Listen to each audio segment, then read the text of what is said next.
नमस्कार साथियों, कैसे हैं आप लोग। आनंद कॉम्पिटिशन्स के YouTube चैनल पर एक बार फिर से आपका हार्दिक स्वागत है। सामान्य अध्ययन के महत्वपूर्ण प्रश्नों को लेकर के नया वीडियो फिर आपके लिए तैयार है।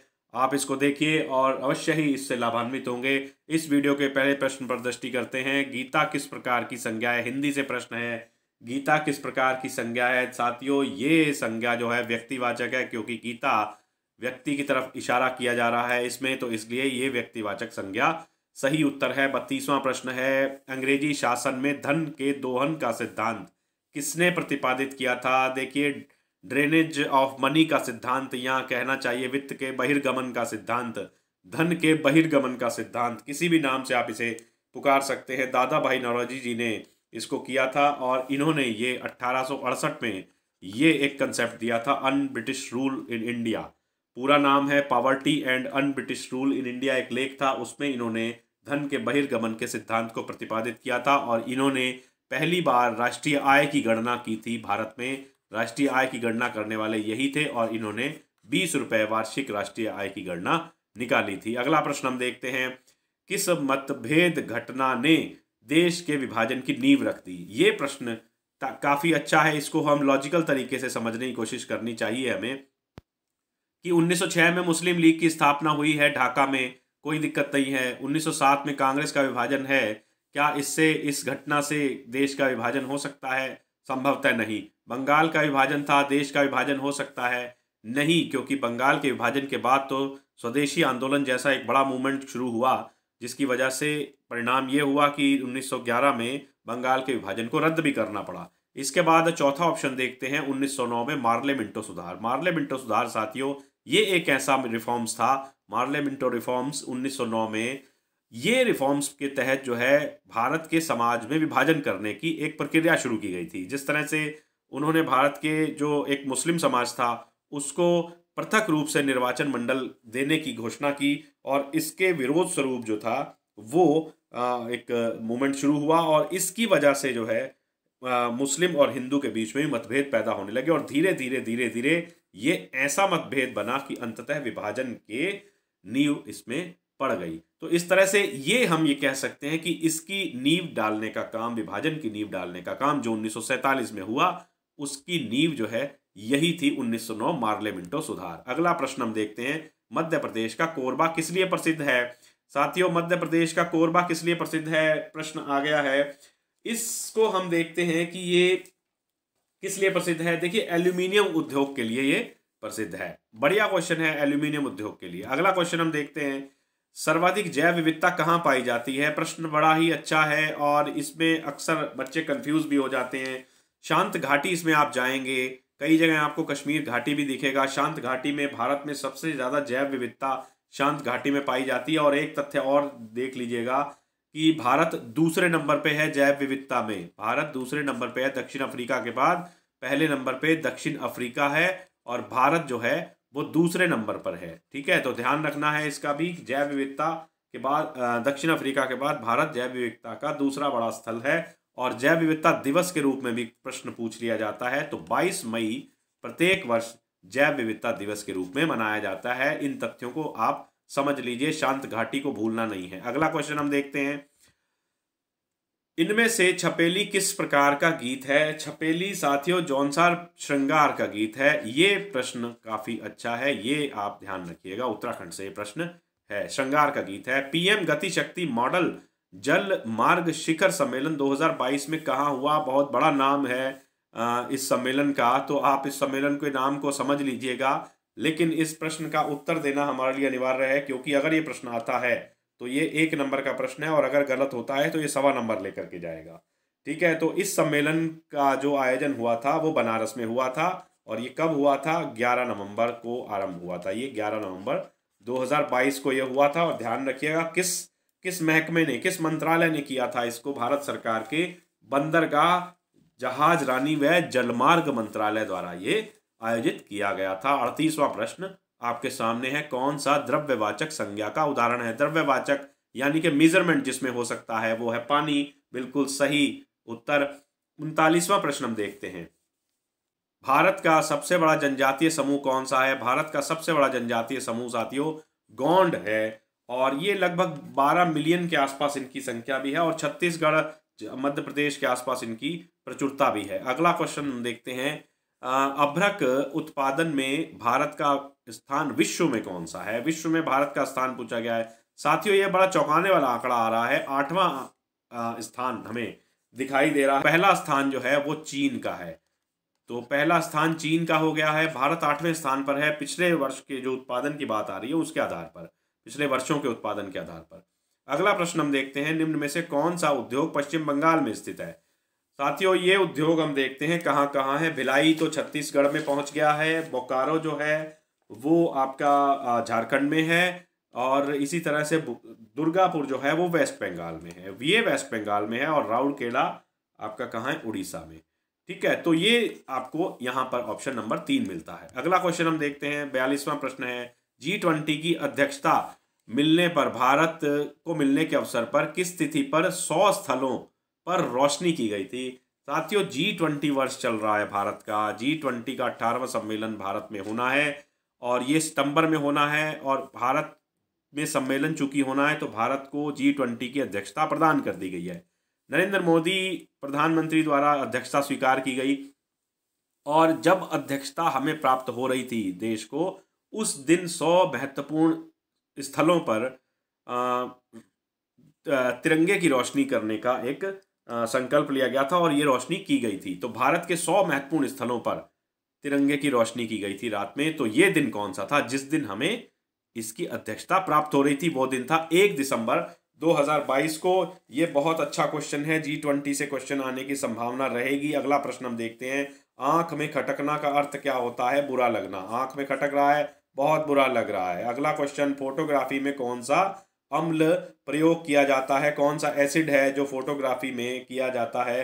तो ये अम्ल जो है ऑक्जेलेटिक अम्ल है। ऑप्शन नंबर 3 बिल्कुल सही आंसर है। 45वां प्रश्न देखते हैं, अपने कार्यकाल में उत्तराधिकारी कौन घोषित करते थे? भारत के कुछ राजवंश दिए हैं, उनमें पूछा गया है कि अपने जीवन काल में ही कौन राजा लोग होते थे जो अपने उत्तराधिकारी को, सक्सेसर को डिक्लेयर कर देते थे? तो ये हैं चोल। चोल तमिल शासक थे, और इन्होंने जो लगभग 9वीं से लेकर के 13वीं शताब्दी तक शासन किया। पिछले वीडियो में मैंने चोल के बारे में एक प्रश्न डाला था, उसमें ये कहा था कि चोल विश्व में बहुत बड़े लंबे समय तक शासन करने वाले जो लोग हैं उनमें चोल शामिल हैं। तो आप देख सकते हैं यहाँ पर 9वीं से लेकर के 13वीं शताब्दी तक चोलों का शासन रहा था। बढ़िया प्रश्न है। अगला क्वेश्चन हम देखते हैं, 46वां, हरित क्रांति में अधिक उपज देने वाले बीजों के लिए क्या आवश्यक था? तो साथियों, हाई यील्ड वैरायटी के बीज HYV बीज का प्रयोग किया गया था हरित क्रांति में। और हरित क्रांति भारत में कब दी गई थी? 1960 से लेकर के 1980 के समय के बीच का जो समय था वो हरित क्रांति का समय माना जाता है। और हरित क्रांति की जननी जो थी वो गोविंद वल्लभ पंत यूनिवर्सिटी मानी जाती है, देश की पहली कृषि विश्वविद्यालय है ये माना जाता है। और प्रश्न ये आया है कि हरित क्रांति में जो हाई यील्ड वैरायटी थे, अधिक उपज देने वाले बीज थे, उनके लिए क्या आवश्यक था? उनके लिए आवश्यक था अधिक उर्वरक और अधिक पानी। ज़्यादा कंज्यूम करते हैं वो पानी भी, और ज़्यादा उनको फर्टिलाइजर भी चाहिए, केमिकल फर्टिलाइजर। तो इस तरह से ये प्रश्न बनता है, आप ध्यान रखिएगा। अगला प्रश्न हम देखते हैं, नायकों की उत्पत्ति देन मानी जाती है। साथियों, नायकों की उत्पत्ति देन मानी जाती है भारती चंद और डोटी युद्ध की। तो इसको आप भारती चंद मान करके युद्ध को देखें कि भारती चंद और डोटी युद्ध के बीच में। तो ऑप्शन नंबर 3 को हम सही मान रहे हैं। अगला क्वेश्चन है, भारत में सोयाबीन का अग्रणी राज्य कौन सा है? बहुत लंबे समय से हम इस प्रश्न को देख रहे हैं। सोयाबीन में अग्रणी राज्य कई वर्षों से हमें मध्य प्रदेश दिखाई दे रहा है। तो लगभग 50% के आसपास मध्य प्रदेश में सोयाबीन देश का उत्पादन होता है। अच्छा प्रश्न है, अच्छे तथ्य हैं। 49वां प्रश्न है, महोदय में कौन सी संधि है? महोदय में साथियों गुण संधि है। महोदय में गुण संधि है। महा प्लस उदय ये इसका विच्छेद है, और ये ओ की मात्रा बन रही है, तो एक मात्रा भी है, तो इसलिए इसमें गुण संधि होने की संभावना है, और यही उत्तर इसका ठीक है। 50वां प्रश्न देखते हैं, हॉर्नबिल महोत्सव कहाँ मनाया जाता है? साथियों, नॉर्थ ईस्ट में मनाया जाने वाला ये महोत्सव है, और ये मनाया जाता है नागालैंड में। और ये नागालैंड में मनाया जाता है कब से कब तक? 1 से लेकर के 10 तारीख दिसंबर की। ठीक है, प्रतिवर्ष 1 से 10 सितंबर तक ये मनाया जाता है। बढ़िया क्वेश्चन है, हर साल मनाया जाता है।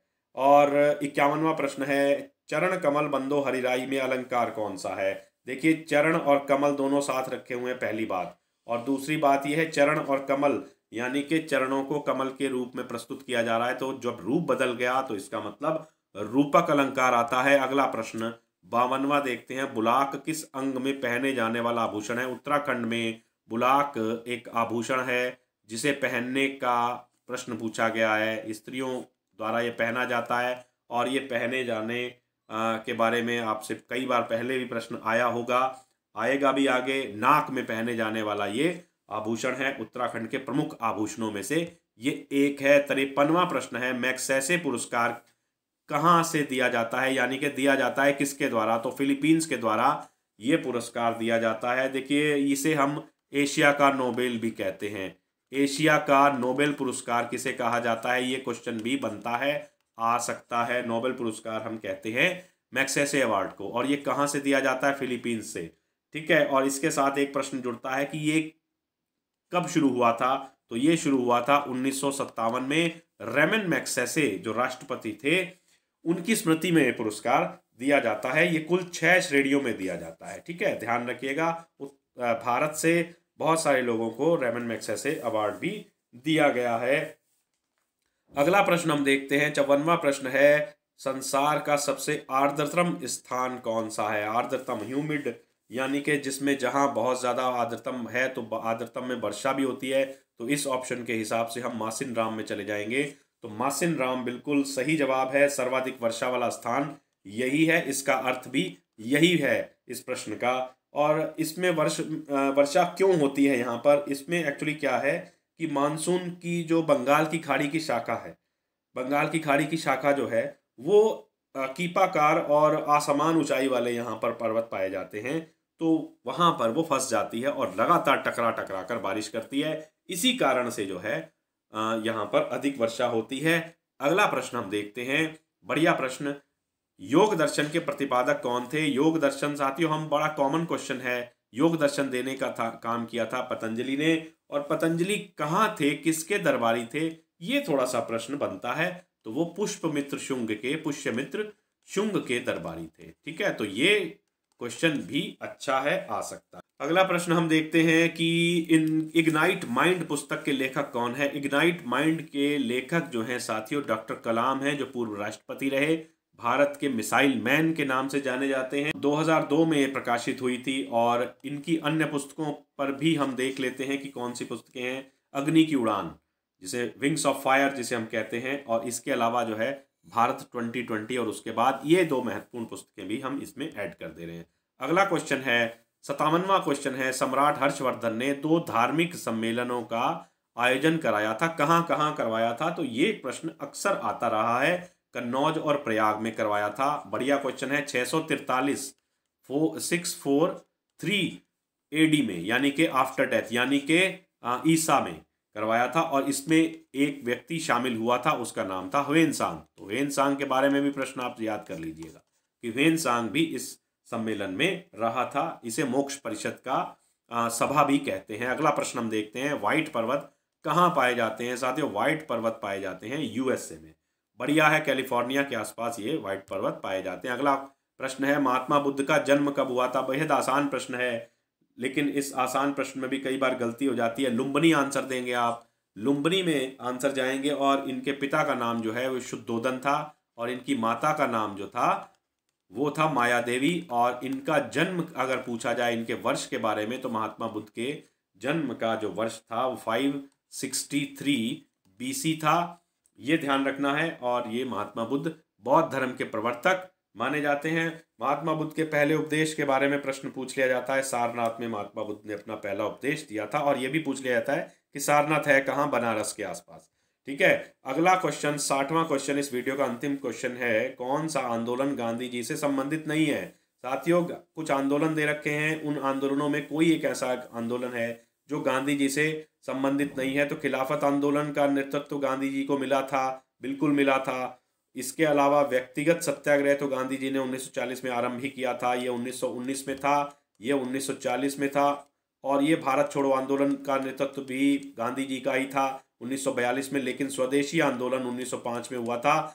ये 1905 वाला आंदोलन इनके संबंधित में नहीं है, तो इसलिए ऑप्शन नंबर 4 सही बैठता है। थोड़ा सा और ध्यान दीजिएगा इस प्रश्न पर कि 1915 में तो गांधी जी भारत में वापस ही आए थे, तो 1905 वाला स्वदेशी आंदोलन कैसे संबंधित हो सकता है, तो ऑप्शन नंबर 4 बिल्कुल सही जाता है। साथियों, ये आपके महत्वपूर्ण प्रश्न थे, तर्कों के साथ देने का प्रयास किया गया है। आशा है आपको समझ भी आया होगा और आपको ये लाभ भी देंगे, मेरी यही आशा है। अगले वीडियो में हम आपसे फिर मुलाकात करेंगे, तब तक के लिए बहुत शुभकामनाएं, बहुत बहुत धन्यवाद।